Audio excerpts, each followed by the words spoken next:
Here at the World Sports Stacking Association, you can be a winner at any age. All that matters is how you stack up. Despite last week's bad weather and the early arrival of the blossoms, nothing will stop tourists from coming to this year's Cherry Blossom Festival. For this year's 50th annual Japanese Street Festival, there are more performances planned than ever. Over 30 hours on 5 different stages across the 6 blocks are going to take place today. DC's Pandas were expected to have a going-away party this weekend, but got cut short by the nearly 5.5 inches of snow that hit the district. The March on Washington is one of 4 protests planned for this beautiful spring weekend in the district. Caitlin Moore, District Wire News, Washington.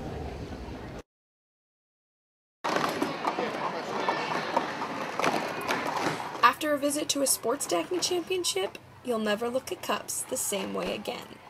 Here at Jacobsville Elementary in Pasadena, Maryland, they're holding sports stacking tournament games to see who can stack plastic cups the fastest. Kids practice wherever they can find space, but tournament director Judy Schmidt knows it's about more than just fun. It develops their teamwork, it also develops their eye-hand coordination. Some students, if you read the research, there is some improvement in reading because the sequence they follow is usually from left to right. Ready, set, go! Sports stacking also gets families to spend time together, from fathers and young sons to brothers. Yeah, I compete with my brothers. According to their mom, Ritu Dang, brothers Avi and Shiv Lamba aren't the only ones in the family that love to stack. I have a 2-year-old daughter that stacks, and I probably will bring her up to stack.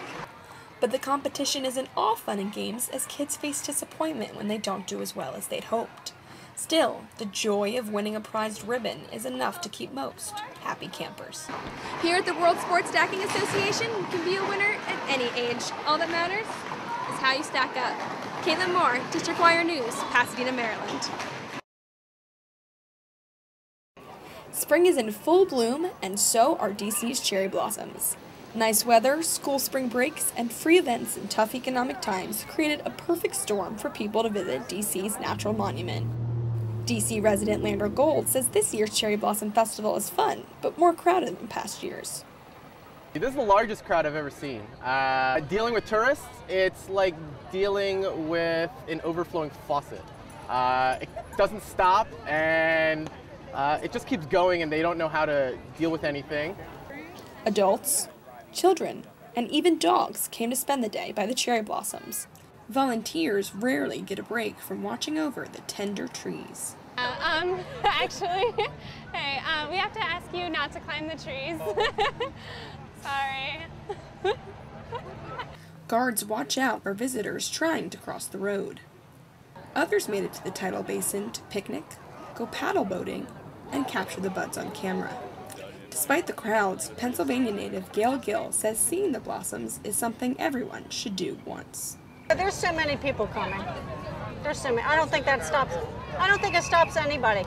And we have 1,000 places to see before you die, and this is one of them. So now we can mark it off. Despite last week's bad weather and the early arrival of the blossoms, nothing will stop tourists from coming to this year's Cherry Blossom Festival. Caitlin Moore, District Wire News, Washington.